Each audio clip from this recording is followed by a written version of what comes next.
నమస్తే, welcome to Andhraprabha. నేను రఘునందన్.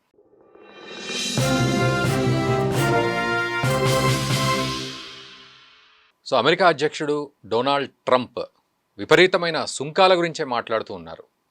ఒకవైపు బ్రిక్స్ దేశాలు, ముఖ్యంగా బ్రెజిల్, భారత్, చైనా, రష్యా లాంటి దేశాల మీద శాంక్షన్స్ విధిస్తామంటూ బెదిరిస్తూనే, మరోవైపు యుద్ధాలు ఆపాలి అని చెప్తూనే, అటు ఉక్రెయిన్కు ఆయుధాల సహాయం చేస్తామంటూ లోపాయికారిగా మాట్లాడుతున్న సందర్భం. సో ఒక రకంగా చూసినట్లయితే పెద్దన్న పాత్రను ఇంకొంచెం గట్టిగా పోషించే ప్రయత్నం డొనాల్డ్ ట్రంప్ చేస్తున్నట్లుగా అనిపిస్తుంది. బట్ అసలు టార్గెట్ ఏంటి డొనాల్డ్ ట్రంప్ది? సుంకాలు విధించడమా, లేకపోతే బ్రిక్స్ దేశాలు ఏకమయ్యి ఇలా అమెరికా డాలర్ని పతనం అయ్యే పరిస్థితులు, ఆ పరిస్థితుల నుంచి తప్పించడానికి ఒక ప్రయత్నమా, లేదా పెద్దన్న పాత్రనే ఇంకా గట్టిగా పోషించి యుద్ధాలన్నింటినీ ఆపేసి నోబెల్ ప్రైజ్ సంపాదించుకోవడం ట్రంప్ యొక్క స్వార్థమా? అసలు ఏ విధంగా ఆలోచించాలి ఇప్పుడున్న సిచ్యువేషన్? నిజానికి కూడా చాలా దారుణంగా ఉంది సిచ్యువేషన్. అమెరికా తన ఆ వైభవాన్ని కోల్పోతుంది, మనందరం చూస్తూ ఉన్నాం. At the same time Donald Trump చేస్తున్న విపరీత చేష్టల్ని కూడా చూస్తూ ఉన్నాం. మరి వీటన్నింటినీ సమ్మరైజ్ కనుక చేసుకున్నట్లయితే ఏం జరుగుతోంది, భవిష్యత్తు ఎలా ఉండబోతోంది అనేది మనం తెలుసుకుందాం. మనతో పాటు అంతర్జాతీయ వ్యవహారాల విశ్లేషకులు కందాడే పార్థసారథి గారు ఉన్నారు. పార్థసారథి గారు, నమస్తే అండి. నమస్కారం. యుక్రెయిన్ జెలెన్స్కీ అమెరికా వెళ్ళి కలిసినప్పుడు, వైట్ హౌస్కి వెళ్ళి కలిసినప్పుడు అక్కడ బాడీ లాంగ్వేజ్ కానీ, అక్కడ డొనాల్డ్ ట్రంప్ తీసుకున్న తీరు కానీ, అంటే అతను అసహనానికి గురైన తీరు కానీ, ఇదంతా మనం చూసాం. సో యుక్రెయిన్ తోటి ఇక్కడ సెట్ అవ్వలేదు అనే ఫీలింగ్ వచ్చింది. కానీ ఇక్కడ చూస్తే ఇప్పుడు మళ్ళీ పుతిన్ మాట వినట్లేదు, ఉక్రెయిన్కి మాత్రం ఆయుధాల సరఫరా జరుగుతోంది, ఇట్లాంటివి వస్తుంది. అంటే ఇక్కడ ట్రంప్ మిస్కాలిక్యులేట్ చేస్తున్నాడు అనేది మొట్టమొదటి నుంచి అందరూ చెప్తున్నదే. నువ్వు ఊహించిన, నువ్వు మాట్లాడిన ప్యూటిన్ వేరు, ఇప్పుడున్న పరిస్థితులు వేరు, అది మీరు అర్థం చేసుకోవాలి. అది అతనికి అధ్యక్ష పీఠం ఎక్కగానే అర్థమైపోయింది. అంతకుముందు ఎన్నికల సమయంలో ట్రంప్ మాట్లాడింది ఏంది, నేను ఎక్కిన నెల రోజుల్లో యుక్రెయిన్ యుద్ధాన్ని ఆపేస్తాను, ప్యూటిన్ నేను చెప్పింది వింటాడు. కానీ అధ్యక్ష పీఠం ఎక్కేసరికే ట్రంప్కి అర్థమైంది ఇది సుదీర్ఘకాలం కొనసాగుతుందని. ఇప్పుడు అతనికి పూర్తిగా అవగాహనకి ఏమొచ్చింది, ఆ భావనతోనే పాపం జెలెన్స్కీని అవమానపరిచాడు ఆయన. నువ్వు ప్యూటిన్ చెప్పింది వినాల్సిందే అన్న ఉద్దేశంతో ప్యూటిన్ నేను చెప్పింది వింటాడు, అందువల్ల నువ్వు నా మాట వినకపోతే నేను నిన్ను ఇంకాస్త దూరం పెట్టాల్సి వస్తుందని ఏ ఆశతో ట్రంప్ ఉన్నాడో ఆ ఆశ నెరవేరడం లేదు, పుతిన్ మాట వినడం లేదు. విన్నప్పుడు ఇప్పుడు ప్రపంచ దేశాల్లో ఒక రకంగా ట్రంప్ కొంత ఇబ్బందికరమైన పరిస్థితి ఎదుర్కొంటున్నాడు, ముఖ్యంగా పాశ్చాత్య దేశాల మధ్య. ఎందుకంటే నేను ప్యూటిన్ నచ్చ చెప్తానని యూరోపియన్ యూనియన్తో కూడా తగాదా పెట్టుకున్నాడు. యూరోపియన్ యూనియన్ల మీద కూడా టారిఫ్ యుద్ధం మొదలుపెట్టాడు. మీరు డిఫెన్స్ స్పెండింగ్ పెంచాలి అని చెప్పాడు. ఇన్ని పెద్ద పెద్ద మాటలు చెప్పి చివరికి ప్యూటిన్ లొంగడం లేదని అర్థం చేసుకున్న తర్వాత ఈయన తన వైఖరిని మార్చుకునే పరిస్థితి వచ్చేసింది. ఎందుకంటే నువ్వు ఈరోజు ఎంబ్రాసింగ్ సిచ్యువేషన్లోకి వచ్చేసావు. ఇప్పుడు రష్యా మాట వినడం లేదు, రోజు దాడి చేస్తోంది. కనీసం నువ్వు ఇప్పుడు ఆయుధాలు ఇవ్వకపోతే ఇంకా దారుణమైన పరిస్థితుల్లో యుక్రెయిన్ పడిపోతే పాశ్చాత్య దేశాల కూటమికే అది ఇబ్బంది అవుతుంది. ఇప్పుడు రష్యా ఒకటి, దానికి కాన్ఫిడెన్స్ పెరుగుతుంది, అది రష్యా ఒక్కటికే పెరగదు, రేపు చైనాకి పెరుగుతుంది. నువ్వు తైవాన్ విషయంలో ఏం చేయలేవు, భారత్కి పెరుగుతుంది, మిగతా దేశాలకు పెరుగుతాయి. ఇప్పటికే ఆర్థిక పరంగా, వాణిజ్య పరంగా కొంత ఇబ్బందులు ఎదుర్కొంటున్న అమెరికా రేపు ఇక్కడ రష్యా ముందు కానీ చితికిలబడితే యుక్రెయిన్లో మిగతా దేశాల ముందు కూడా చితికిలబడాల్సిన పరిస్థితి అమెరికాది. దాంతో ఇప్పుడు ఆయన మళ్ళా కత్తిదీసి రష్యాని, ఇప్పుడు రష్యా ముందు చితికిల పడకుండా రష్యాని నేను దెబ్బ కొట్టే తప్ప మిగతా దేశాలు కూడా నా మాట వినవు అనే ఉద్దేశంతో ఇప్పుడు రష్యాని టార్గెట్ చేసుకున్నాడు. రష్యాని టార్గెట్ చేసుకున్న తర్వాత రష్యాని బతికిస్తున్నది ఎవరు? రష్యా మెయిన్గా ఈ చమురు ఎగుమతుల మీద ఆధారపడి ఉంది.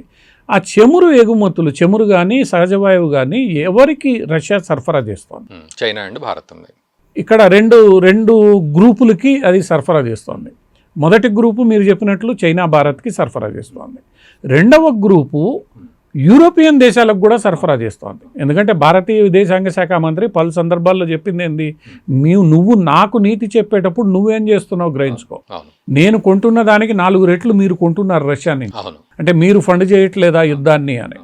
సో ఇక్కడ ఈ 2 గ్రూపులకి నువ్వు కొంటున్నప్పుడు కేవలం ఒక గ్రూప్ని నేను బెదిరిస్తా, రెండో గ్రూప్ యూరోపియన్ యూనియన్ ఆపేమనండి బెదిరించే ముందు.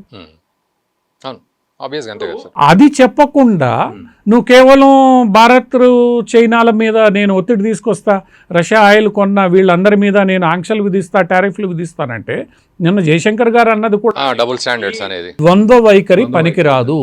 ఇప్పుడు మమ్మల్ని ఆపేయమంటున్నావు బాగానే ఉంది, మరి యూరోపియన్ యూనియన్ సంగతి ఏంది? అవును యూరోపియన్ యూనియన్ కారణంగా ఈ యుద్ధం వచ్చింది. అవును మరి యూరోపియన్ యూనియన్ని బైకాట్ చేయమనండి రష్యాని పూర్తిగా. రష్యా ఆయిల్ కొనొద్దు, రష్యా గ్యాస్ కొనొద్దు, అప్పుడు మాకు నీతులు చెప్పండి. నువ్వేమో నీ ఇంట్లో పొయ్యి వెలిగించుకోవాలి, నీ ఇంట్లో హీటరు నడవాలి, మిగతా దేశాల మీద నువ్వు ఒత్తిడి తీసుకొచ్చి తద్వారా రష్యాని బెదిరిస్తానంటే ఈరోజు పరిస్థితుల్లో వినే దేశాలు లేవు. ఇప్పుడు మీరన్న ఈ ఎస్ జయశంకర్ వ్యాఖ్యలకి కౌంటర్ ఏమైనా వచ్చిందంటారా మరి?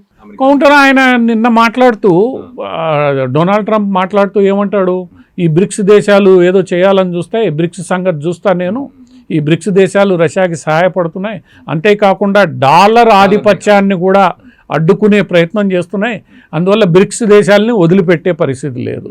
బ్రిక్స్ దేశాల్లో ప్రధానమైన దేశాలు ఏంటండి? Brazil, south Africa, India, China, Russia. సరే, దీంట్లో సౌత్ ఆఫ్రికాతో ఆయన ఆల్రెడీ తగాదా పెట్టుకొని సౌత్ ఆఫ్రికన్ రాయబారిని వెనక్కి పంపించాడు, అయిపోయింది. చైనాతో తగాదా నడుస్తుంది, మళ్ళీ మాటలు నడుస్తున్నాయి అన్నీ. ఈ రష్యాతో ఎట్లా యుక్రెయిన్ యుద్ధం మీద ఆయన ఏం చేయాలనో అర్థం కాని పరిస్థితి. బ్రెజిల్ మిత్రదేశం, ఇప్పుడు ఆ మిత్రదేశాన్ని భారత్ మిత్రదేశం. ఈ రెండు దేశాలను కూడా నువ్వు రేపు శత్రు దేశాలుగా మార్చుకుంటావా? మార్చుకుంటే రేపు నీకు సపోర్ట్ ఎవరు నిలబడతారు? అంటే ఆబ్వియస్గా అదే జరుగుతుంది కదా సార్. ఇప్పుడు మీరు ఆయిల్ అది ఆయన నిర్ణయించుకోవాలి. ఇప్పుడు నువ్వు నేను టారిఫ్ వేస్తా, నువ్వు ఆయిల్ కొంటే ఇది చేస్తా, నువ్వు బ్రిక్స్లో మీరు డాలర్కి వ్యతిరేకంగా పనిచేస్తా, అది చేస్తా, చేస్తే నీ పరిస్థితి ఏంటి? పోనీ శత్రు దేశాలు లేదా నీ మిత్రపక్షాలు కానీ దేశాలని పక్కన పెడితే రెండు ప్రధాన మిత్రపక్షాల దేశాలైన భారత్ని కానీ ఇటు బ్రెజిల్ని, ఇప్పుడు నువ్వు భారత్ని పోగొట్టుకుంటావు. భారత్ని పోగొట్టుకుంటే నువ్వు క్వాడ్ దేనికైతే పెట్టావో ఆ క్వాడ్ యొక్క ఉద్దేశాలు పోతాయి. సో ఈ మధ్యకాలంలో అందుకనే ఆయన భారత్ని బెదిరియడానికి పాకిస్తాన్ ఒక దాన్ని అడ్డం పెట్టుకున్నాడు. అది కూడా మనకి ఆపరేషన్ సింధూర్ టైంలో తేలింది. సో ఇదంతా బేసిక్గా ప్రెషర్ పెట్టడానికి అన్న విషయం మన నాయకులకి స్పష్టంగా అర్థమైంది. ఆ ప్రెషర్ని వినే పరిస్థితుల్లో ఈరోజు భారతదేశ నాయకత్వం లేదు. ఓకే, సో మరి శాంక్షన్లు విధిస్తే భారత్ మీద ఈ బ్యారెల్స్ విషయంలో ఇట్లా జరుగుతుంది. ఇప్పటికీ సంవత్సరంగా నడుస్తోంది, ఇంతవరకు ఆ వాణిజ్య ఒప్పందం కుదరలేదు. టారిఫ్లు వేసావు, చర్చలు నడుస్తున్నాయి. ఇప్పుడు ఆలోచించుకోవాల్సింది ట్రంప్ ఏకైక మిత్రదేశం ఆసియాలో, ఈ మిత్రదేశాన్ని కూడా నేను పోగొట్టుకోవాలన్నా వద్దా? గతంలో కూడా అమెరికా మనం ఇరాన్ దగ్గర నుంచి ఆయిల్ తీసుకున్నప్పుడు, చాబార్ పోర్ట్లో కలిసి పనిచేసినప్పుడు శాంక్షన్లు విధించాలి, చట్ట ప్రకారం శాంక్షన్లు విధించాలి, కానీ మనకి మినహాయింపు ఇవ్వాల్సి వచ్చింది. ఎందుకు ఇవ్వాల్సి వచ్చింది? చైనాని కౌంటర్ చేయగలిగిన దేశం భారతదేశం. ఈరోజు అమెరికా ఆలోచించుకుంటుంది. ఇప్పుడు ఇన్ని మాట్లాడారు వాళ్ళు ఆ రోజు మన పెహల్గామ్ సంఘటన గురించి. నిన్నగాక మొన్న అమెరికా విదేశాంగ శాఖ ఆ రెసిస్టెన్స్ ఫ్రంట్ ఏదైతే ఉందో పెహల్గామ్ సంఘటనకి దాన్ని తీవ్రవాద సంస్థగా గుర్తిస్తూ ఆదేశాలు జారీ చేసింది. అంటే భారతదేశంతో వ్యవహరించేటప్పుడు నోటి మాటలు ఎన్ని జారినా కూడా ఆచితూచి వ్యవహరించాల్సిన పరిస్థితి. భవిష్యత్తులోనూ అదే పరిస్థితి అమెరికాకు ఉంటుంది. ఇక డొనాల్డ్ ట్రంప్ మాట్లాడుతూ ఉంటాడా అంటే మాట్లాడుతూ ఉంటాడు. అవి వచ్చినప్పుడు చూద్దాం. భారతదేశం ఈరోజు అదే చెప్పింది. విదేశాంగ శాఖ ప్రకటన ప్రకారం శాంక్షన్లు వచ్చినప్పుడు ఆలోచిద్దాం. ఇప్పుడు కేవలం మాటలే కదా. అంటే ఇక్కడ భారత్ మీద శాంక్షన్లు విధించడం సంగతి పక్కన పెడితే భారతే అమెరికాకు ఒక ఆప్షన్ ఇస్తుంది. నువ్వు మాతో ఎలా ఉండగలుగుతావో నువ్వే ఆలోచించుకోవాలి, అంతే. భారతే ఆప్షన్ ఇస్తుంది అమెరికాకి. ఆసియా రాజకీయాల్లో ప్రధానంగా చైనాని కొంత కౌంటర్ చేయగలిగిన దేశం ఏదైనా ఉంది అంటే వాణిజ్యపరంగా, ఆర్థిక పరంగా, సైనిక పరంగా లేదా ఎటైనా కానీ అది భారతదేశం. జపాన్ అక్కడ సరిగ్గా ఇది కావట్లేదు. ఇంకా మిగతా రష్యా ఒకవైపు చైనాకి అటు ఇటుగా ఉంది. ఇంకా మిగిలింది నీకు భారతదేశం. ఆ భారతదేశం మీద ఆధారపడే నువ్వు క్వాడ్ అని, ఇంకోటని, ఫ్రీ సీస్ అని ఇన్ని మాటలు నువ్వు చెప్తున్నావు. మరి ఈ భారతదేశాన్ని కూడా నువ్వు పూర్తిగా పక్కన పెట్టుకుంటే ఇంకెవరితో నువ్వు మాట్లాడతావు? ఈరోజు అమెరికాకున్న ఈ స్ట్రాటజిక్ ఇంట్రెస్ట్లు, జియో పాలిటిక్స్లో ఉన్న స్ట్రాటజిక్ ఇంట్రెస్ట్లని అమెరికా కాపాడుకోవాలంటే, ముఖ్యంగా చైనాకు వ్యతిరేకంగా బలహీనపడకుండా ఉండాలంటే భారతదేశం యొక్క అవసరం చాలా ఉంది. ఆ విషయం అమెరికాలో ఉన్న వాళ్ళకి తెలుసు. అవును. డొనాల్డ్ ట్రంప్ ఇంప్లిమెంటేషన్కి వచ్చేసరికి ఆ అవసరాన్ని గుర్తిస్తాడనే అందరూ అనుకుంటున్నారు. ఇప్పటిదాకా ఆయన అదే చేస్తున్నాడు, మనల్ని బెదిరిస్తున్నాడు, ప్రెషర్ చేస్తున్నాడు తప్ప వ్యతిరేకంగా ఏ చర్యలు తీసుకోలేదు. మొన్న కూడా చాలా దేశాల మీద ఆయన టారిఫ్ లెటర్లు పంపించి టారిఫ్లు పెంచాడు, భారతదేశానికి మినహాయింపు ఇచ్చాడు, భారతదేశంతో నేను చర్చలు జరుపుతా అన్నాడు. సో ఈ గివ్ అండ్ టేక్ ఏదైతే ఉందో, మన అవసరం ఏదైతే ఉందో ఆ అవసరమే ఈరోజు ట్రంప్ని వెనక్కి కొద్దిగా తగ్గేలా చేస్తుంది అనేది ఒక భావన.